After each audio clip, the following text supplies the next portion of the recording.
também aquilo que Deus nos propõe, aquilo que Ele nos permite, para que de fato experimentemos a plenitude de Deus. Amém, queridos? Aleluia. Os irmãos e as irmãs que estão aqui podem dizer amém. Oh, glória, aleluia. Vamos abrir a nossa Bíblia então, na carta aos Efésios, no livro de Efésios, no capítulo 1. É um tema que eu tenho conversado algumas vezes com o pastor Carlinhos, pastor Elton, nas nossas reuniões, e que tem me chamado muito a atenção.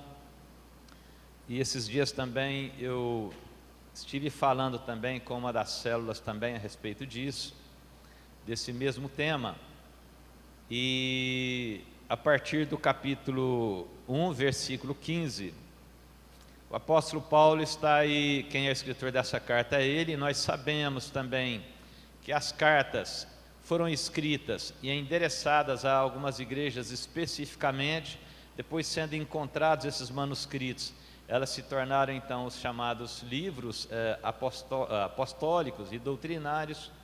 E aí então nós temos o apóstolo Paulo então escrevendo uma carta a essa igreja que estava em Éfeso. E no capítulo 15 no versículo 15 desse capítulo 1, nós estaremos discorrendo ali até por volta do versículo 20, para trabalharmos então aquilo que entendemos muito importante para as nossas vidas, não somente hoje, mas para toda a eternidade.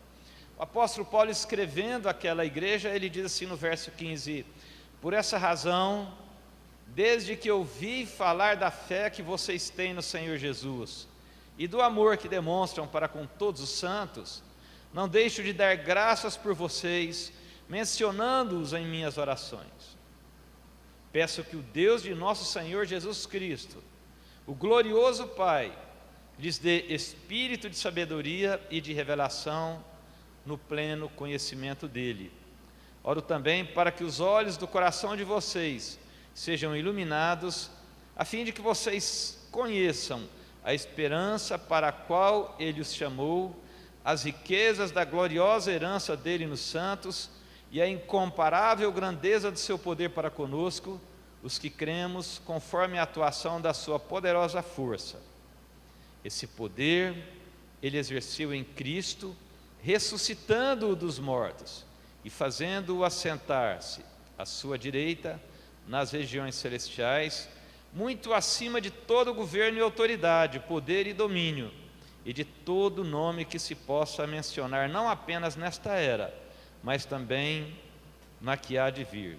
Deus colocou todas as coisas debaixo de seus pés e o designou como cabeça de todas as coisas para a igreja, que é o seu corpo, a plenitude daquele que enche todas as coisas em toda e qualquer circunstância. Se os irmãos puderem, eu não sei se está sendo projetada a nova versão internacional, se está, ok, beleza. Eu quero falar muito com os irmãos nessa manhã, nesse tempo que nos é dado, a respeito do verso 20, que nós lemos agora há pouco. Esse verso 20, ele nos traz informações maravilhosas. E nós temos que aprender, eu e você precisamos aprender, treinar bastante a nossa mente, para que o nosso espírito transite pelo campo da fé. Eu achei muito interessante e oportuna a palavra que o William nos trouxe sobre ofertas e dízimos, quando ele citou a semente de mamão, o poder de uma semente. Eu ontem estava no meu escritório e lá eu tenho tem um quintal muito bom, eu cuido de algumas plantas que tem ali na porta, e lá no fundo também, lá no meu escritório, por exemplo, nós temos pé de mandioca, irmãos, vai ter mandioca lá, tem limão, enfim, deixa o meu escritório lá, vamos voltar aqui para o texto da palavra de Deus. Mas naquele momento, eu tive uma percepção, estava uma tarde muito quente ontem, assim como serão em alguns próximos dias, próprio dessa época, e eu resolvi então, assim como faço todas as tardes, aguar as plantas que ali estavam. Eu fiquei observando que a água caía na terra, e até comentei isso com a Elizabeth na hora que cheguei em casa, ontem à tarde. A água caía na terra e ela já era sugada pela terra de tão sedenta que estava aquela terra de um pouco de água. E dali eu percebi uma coisa que falou muito comigo enquanto eu aguava essa planta. Nós precisamos de entender que muitas coisas não serão explicadas pela nossa visão natural. A Bíblia diz assim, que pela inteligência do homem, o homem não foi capaz de entender a Deus. Porque algumas coisas elas estarão caminhando no campo da fé. Esse campo da fé, na verdade, é a origem de todas as coisas. Eu fiquei pensando comigo, como que eu jogo uma água na terra e essa água, ela molha a raiz da planta, e há um princípio inteligente que faz com que essa água penetre pelas raízes dessa planta e suba pelo caule e alcance as folhas dessa planta. Quem ensinou a planta a fazer isso? Que coisa maravilhosa! Quando nós percebemos a ação de Deus em algo que nós julgamos inanimado. Ali nós começamos a perceber que há um poder, há algo que vai além daquilo que nós imaginamos. E quando nos dirigimos à igreja, quando estamos nos preparando para receber uma palavra, o nosso coração tem que estar dentro dessa expectativa, de que há coisas que a ciência não vai explicar.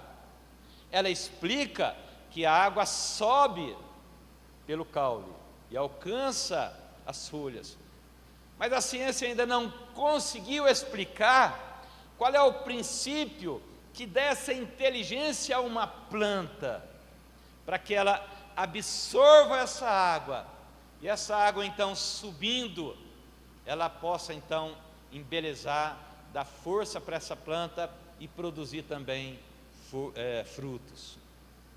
Isso é uma questão de fé. Diga comigo, fé. E nós estamos aqui nessa manhã com esse propósito de falar sobre isso. O verso 20 desse capítulo 1 da carta aos Efésios, ele nos leva para um lugar extremamente rico em mensagens. A primeira delas diz o seguinte: esse poder, que é o poder de Deus, ele exerceu em Cristo, ressuscitando-o dos mortos e fazendo-o assentar-se à sua direita nas regiões celestiais. A Bíblia está falando aqui agora, textualmente, claramente, sobre uma coisa chamada ressurreição.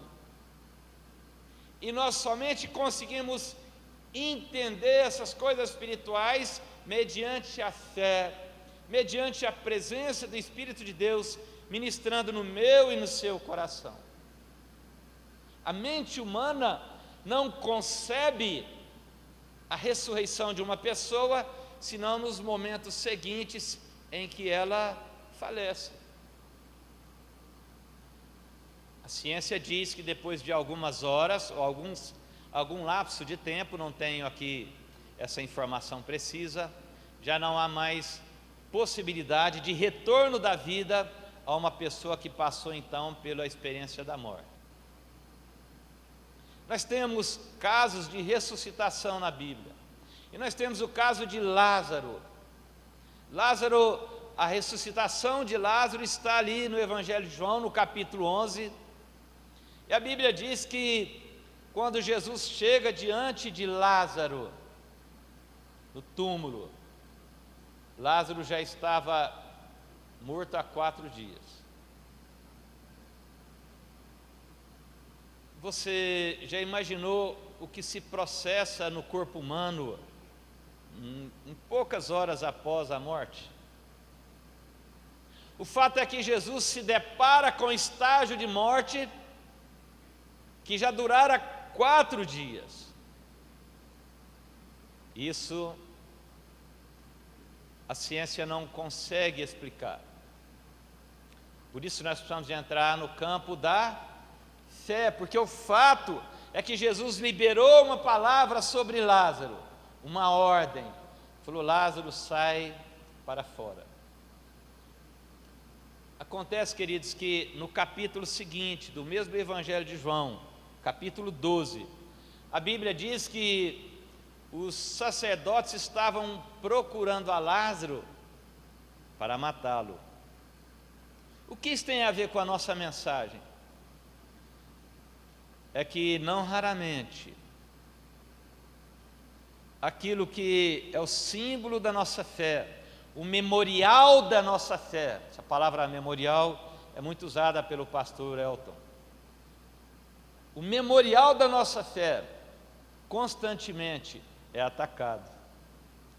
Parece que o diabo, ou parece não, mas o diabo ele vai justamente nos pontos onde nós tivemos as grandes experiências de fé, e justamente naqueles pontos ele ataca a mim e a você, tentando roubar de nós o que é mais precioso, que é a nossa fé.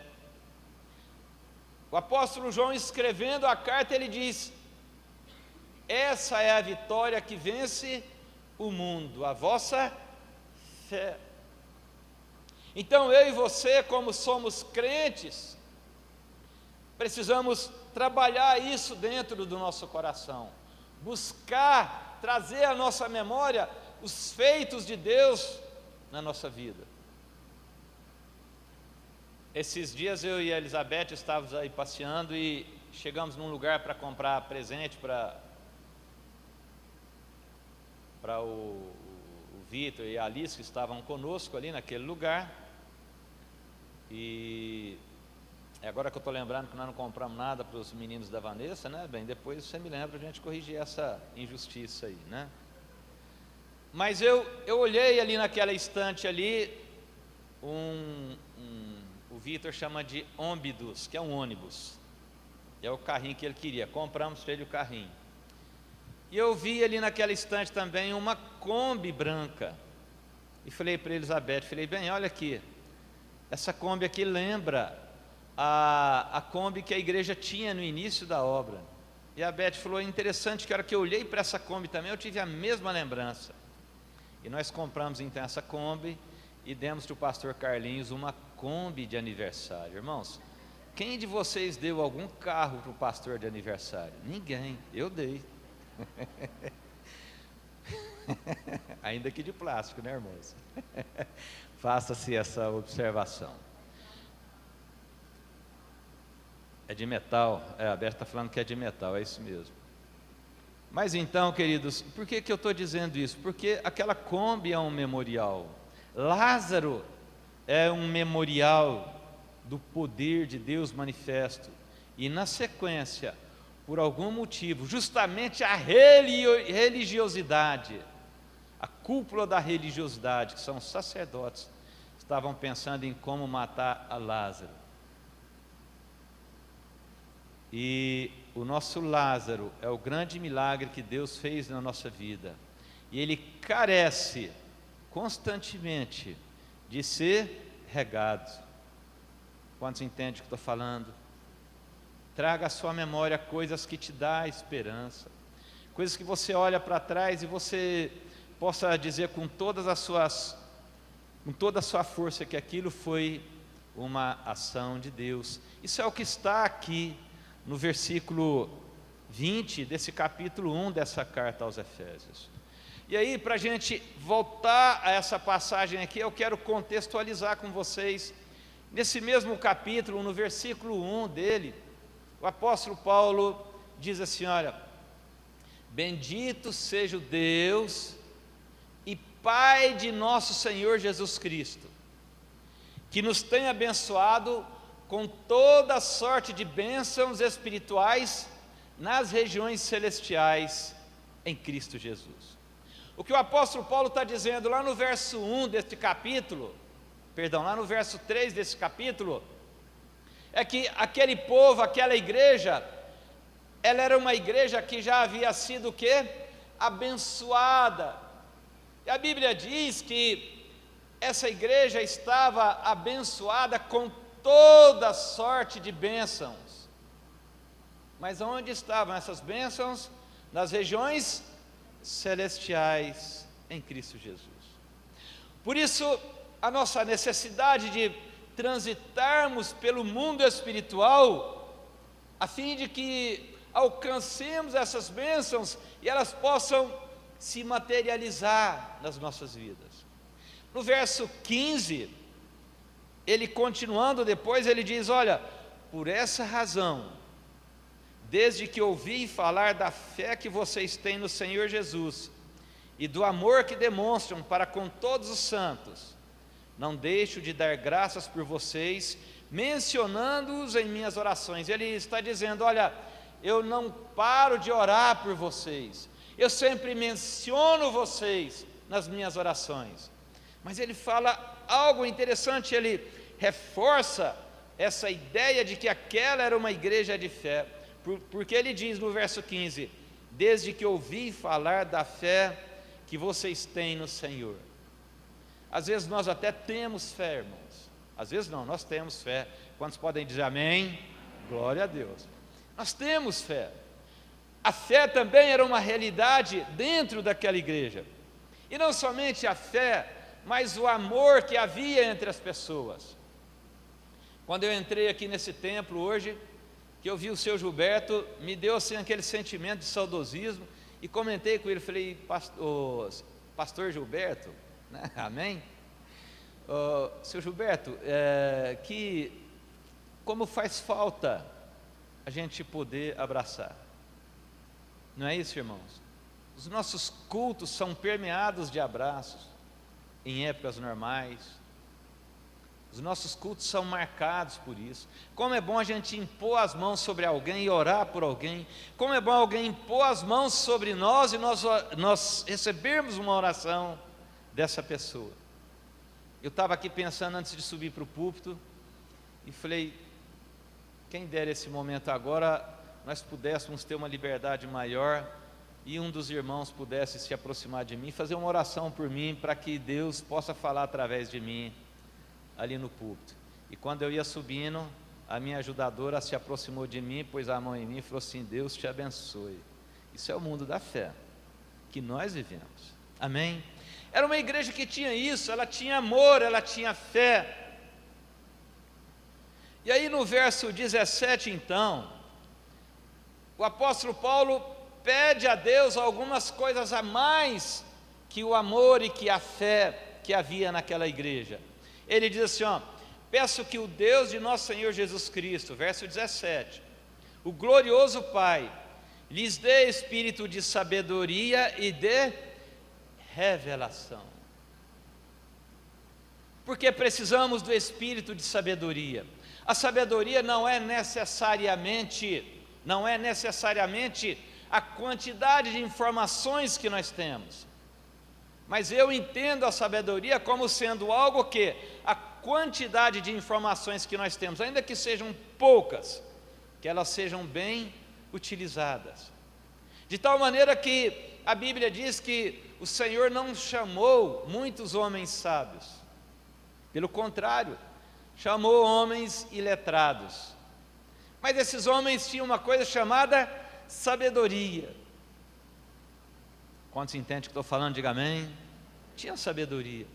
É um requisito básico para a nossa vida na fé também, porque sem a sabedoria nós trilhamos pelo campo do misticismo e pelo campo do achismo. E aí ele pede para que Deus dê àquela igreja espírito de sabedoria e uma outra coisa maravilhosa: espírito de quê? Revelação. Porque mais do que saber o texto bíblico, mais do que decorar a Bíblia de capa a capa, de Gênesis a Apocalipse, nós precisamos de pedir a Deus também que nos revele naquele texto que estamos lendo a mensagem que Ele tem para passar para mim e para você. Esse é o chamado espírito de revelação. Se vocês olharem, boa parte dos intelectuais, principalmente na área da filosofia e da história, conhecem a Bíblia de capa a capa. Que bom isso. Mas aqui nós não estamos falando apenas do conhecimento, estamos falando de uma coisa chamada revelação. E a explicação de revelação também, nós vimos isso, porque a Bíblia diz que quando Jesus então expirou na cruz, o véu se rasgou de alto a baixo, ou seja, Deus permitiu para que o homem agora tivesse um caminho onde ele se apresenta diante de Deus e receba de Deus os ensinamentos. Esse espírito de revelação, ele é uma chave para mim e para você. Ainda que venhamos ler a Bíblia 10, 15 vezes durante a nossa vida, ou quem sabe até mais, se não buscarmos um espírito de sabedoria, que é saber usar aquilo que nós temos como informação, e de revelação, entendendo que a Bíblia é um livro que ela transcende aquilo que nós vemos, ela penetra o campo espiritual. Sem essa revelação, o muito conhecimento não vai nos ajudar e não vai ajudar ninguém que está do nosso lado. E esse é um pedido do apóstolo Paulo, então, no verso 17. E aí, no verso 18, ele continua dizendo: oro também, olha só, oro também, para que os olhos do coração de vocês sejam iluminados, a fim de que vocês conheçam a esperança para a qual Ele os chamou, as riquezas da gloriosa herança dele nos santos. Então ele também está orando agora para que Deus ilumine os olhos do nosso coração. Em algumas traduções, para que Deus ilumine os olhos do nosso entendimento, porque muitas vezes nós somos traídos por aquilo que nós estamos vendo. Alguns episódios em nossa vida, ainda que vivamos uma vida de fé, nos impedem de enxergar com clareza as questões espirituais. A Bíblia fala em Ezequiel, Deus trazendo uma promessa para aquele povo, no capítulo 36, se não me engano, verso 26, diz assim, capítulo 37, verso 26, se não me engano, Deus diz assim para aquele povo: tirarei de vós um coração de pedra e colocarei em vós um coração de carne. O que significa que o coração do povo judeu estava endurecido. E se a gente observa os capítulos anteriores, nós perceberemos que foi um tempo de muita provação, de muita humilhação, de muita tristeza que aquele povo sofreu. Preste atenção. A sequência de decepções, de dores, de frustrações, fazem com que nós percamos a nossa visão espiritual. E Deus ali em Ezequiel diz: olha, eu vou mudar esse negócio. O coração de vocês vai ser agora um coração de carne, nele eu vou escrever as minhas leis. Quem sabe algumas frustrações que você viveu, você tenha pedido muito a Deus em favor de alguma coisa, e aquela coisa não lhe foi concedida conforme você esperava. Isso pode ter fechado o seu coração. Quantos entendem o que eu estou falando? É assim, irmãos. Nós somos assim. Nós oramos, buscamos, e eventualmente as coisas não acontecem, e o nosso coração começa a ficar fechado. E aí agora nós deixamos de enxergar as coisas como elas realmente são, e passamos a olhar pelo lado natural. Nós vemos isso. Nós vemos o episódio de Esaú, que quando esteve com fome, todas as questões espirituais ficaram num segundo plano, e ele então se precipitou e abriu mão da sua primogenitura com Deus. As circunstâncias externas são um grande problema nas nossas vidas. A Bíblia diz, no livro de Êxodo, no capítulo 6, no versículo 9, completa lá nesse momento, no versículo 9, mas se você ler um pouco antes, você vai ver que Deus falou muito, através de Moisés, com o povo de Israel. Mas no versículo 9, especialmente, Você vai perceber ali, mas eles não ouviram a Moisés por causa da angústia de alma e da dura servidão.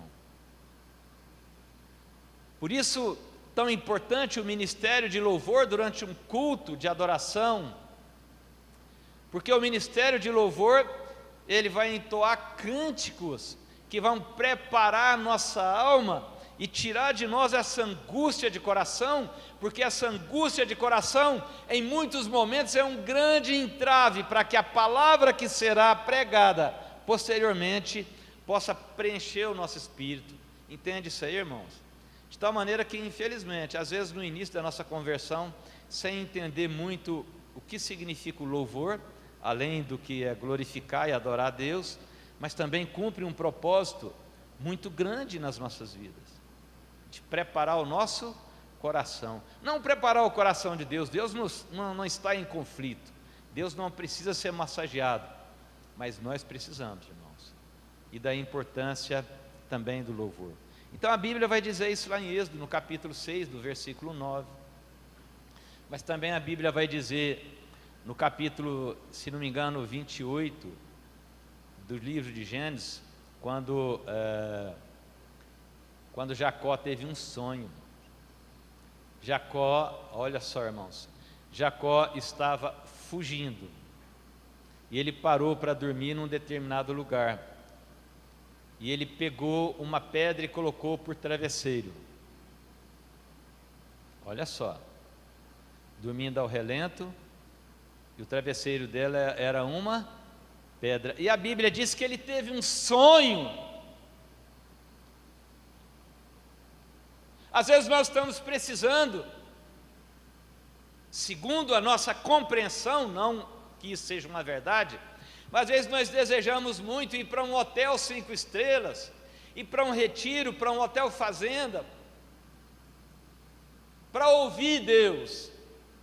Mas a Bíblia diz que Jacó, ele estava fugindo, ele estava dormindo ao relento, e ele usava como travesseiro uma pedra, mas quando ele acordou, depois do sonho que Deus deu para ele, a Bíblia diz que ele falou assim: na verdade, Deus está nesse lugar e eu não sabia. Você que está enfrentando hoje um tempo, quem sabe, de fuga, quem sabe um tempo de desconforto extremo na sua vida, em função de um problema relacional com a sua família, com o seu irmão, com o seu pai, com a sua mãe, com o esposo, com a esposa. Quem sabe Deus possa, diante desse quadro, te dar uma visão em sonhos, porque quando você acordar, seu espírito será renovado em nome de Jesus, porque ele terá alcançado a dimensão da fé. É isso, irmãos. Jacó, no momento mais difícil, Deus lhe deu um grande sonho. Eu preciso de um grande sonho hoje. Quantos precisam de um grande sonho? Levanta a mão. Deus precisa de derramar sobre nós, para nos renovar, para renovar o nosso espírito. Então é isso. Essas situações, essas circunstâncias, muitas vezes nos cegam para as questões que verdadeiramente são eternas. E ele fala para que Deus ilumine os olhos do vosso entendimento. Sabe, irmãos? Os olhos do vosso coração, para que a gente enxergue de maneira clara aquilo que Deus tem preparado para nós. Então ele diz no verso 18: oro também para que os olhos do coração de vocês sejam iluminados, a fim de que vocês conheçam a esperança para a qual ele os chamou. E essa esperança aí, em algumas traduções está escrito assim: a vocação para que fostes chamados.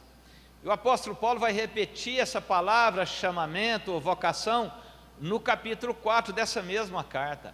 Ele diz assim: rogo-vos, pois, eu, prisioneiro de Cristo, que andeis de modo digno à vocação a que fostes chamados. Há uma vocação para mim e para você, Talvez você esteja me ouvindo agora, entenda uma coisa: se alguma coisa está travando a sua vida, porque você, ou eu, quem sabe eu também, esteja vivendo isso, não estejamos trilhando dentro da vocação a que o Senhor nos chamou.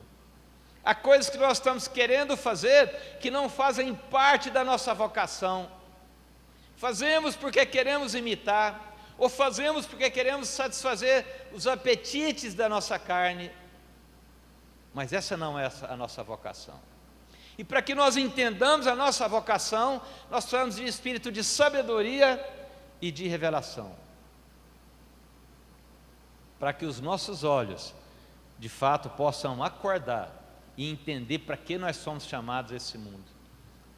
Será que nós já paramos para pensar, para que eu vim a esse mundo? Qual é o propósito disso? A Bíblia conta no Evangelho de João, no capítulo 12, irmãos e irmãs, se não me engano, é o capítulo 12, isso mesmo. Jesus, no momento de angústia, ele diz assim: e o que é que eu direi dessa hora? Pai, livra-me dessa hora? Mas não, ele diz assim: foi justamente para essa hora que eu vim. Ali Jesus está ensinando a mim e a você encararmos as adversidades de frente e entender que é para aquela hora que eu vim. Quantos entendem o que estou falando? Não é fugir do problema, é encarar o problema. Esse é o grande segredo.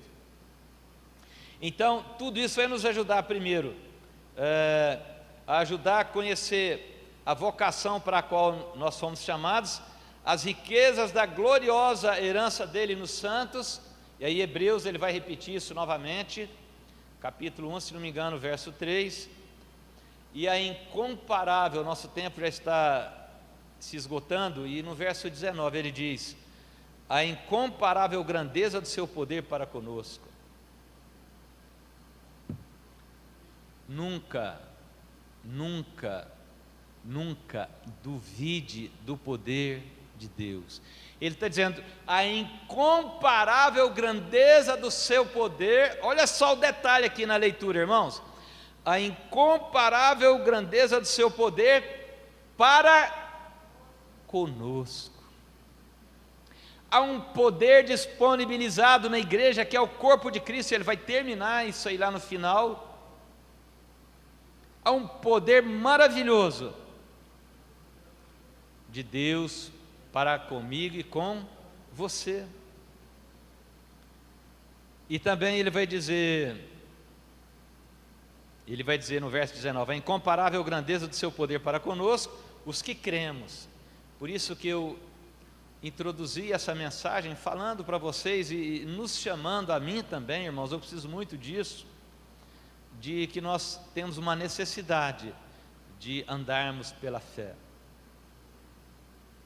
porque quando tira a nossa fé, tira tudo de nós.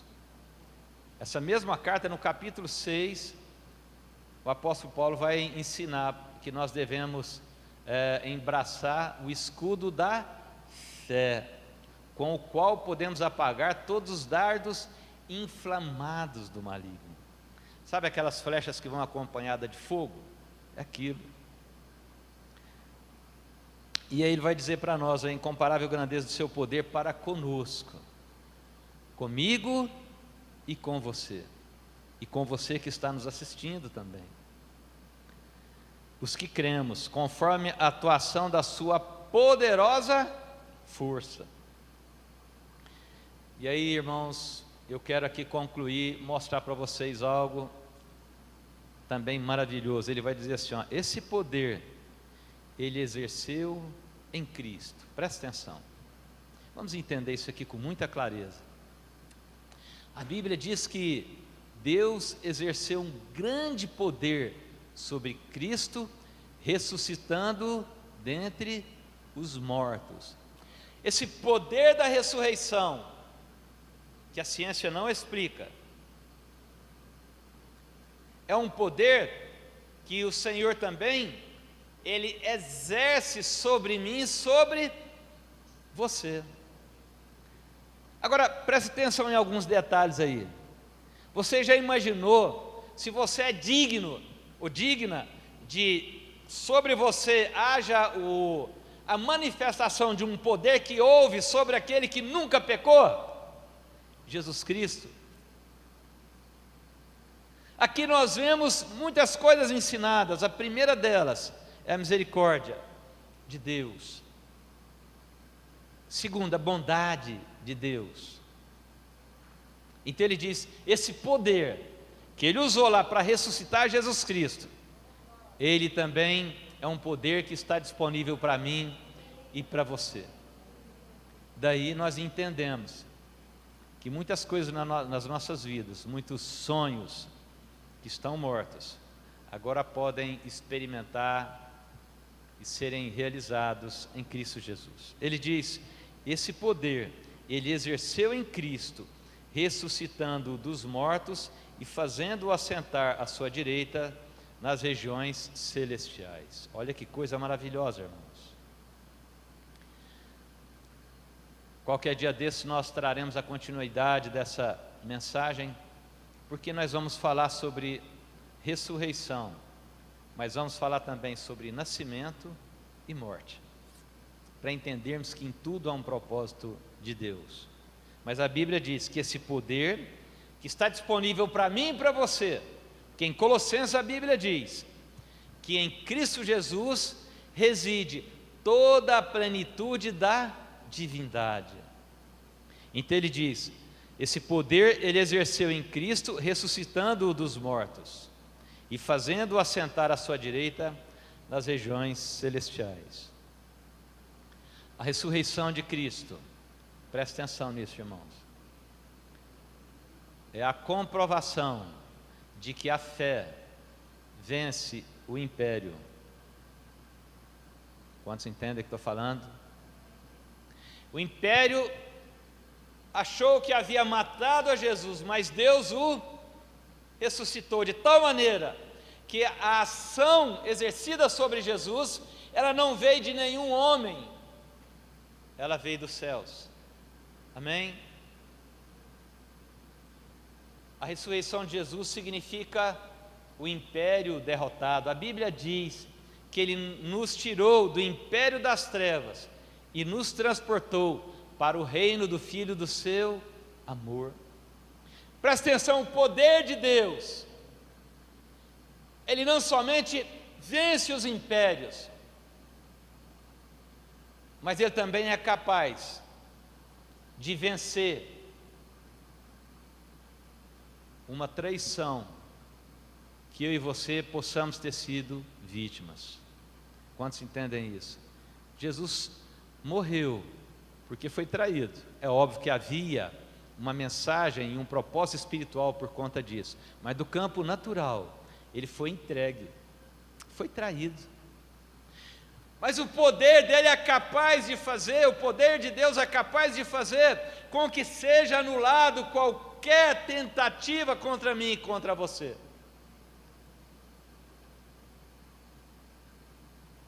O poder de Deus foi capaz de anular o efeito da enfermidade vinda sobre o corpo do Cristo.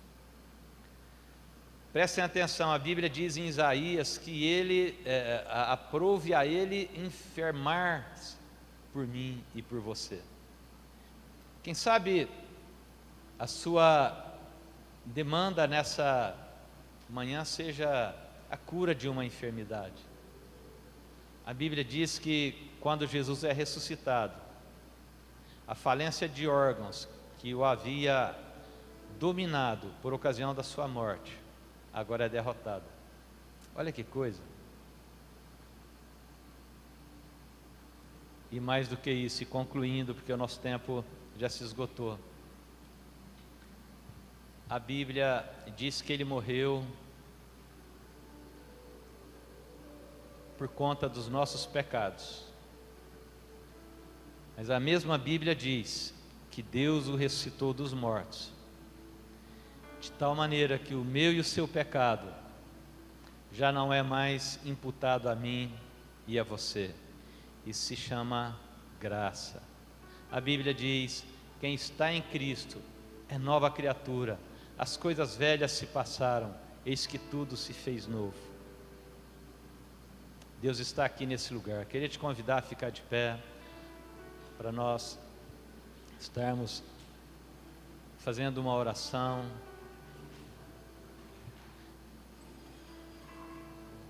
E executarmos também um louvor nesse momento. Amém. E